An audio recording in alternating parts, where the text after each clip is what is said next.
নমস্কাৰ বন্ধু বান্ধৱীসকল, তোমালোকৰ বাবে লৈ আহিছোঁ কেইটামান মহান লোকৰ মহান বাণী, যি বাণী আপোনাৰ জীৱন সলনি কৰিব পাৰে। গতিকে ব্লগ ভিডিঅ'টো আৰম্ভ কৰোঁ। আমি যি জানো সি অতি সামান্য, আমি যি নাজানো তাৰ সীমা নাই।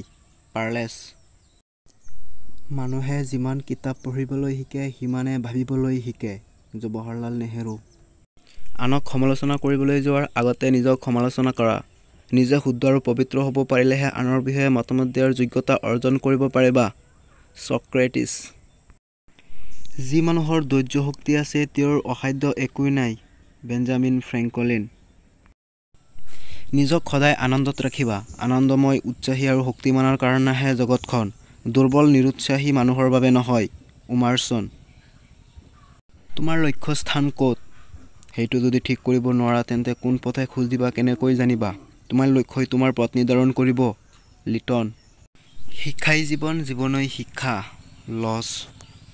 ভিডিঅ'টো ভাল লাগিলে লাইক কমেণ্ট শ্বেয়াৰ কৰিবা আৰু চেনেলটোত নতুন আহিলে চেনেলটো ছাবস্ক্ৰাইব কৰি কাষত অহা বেল আইকনটো প্ৰেছ কৰি দিবা। ধন্যবাদ।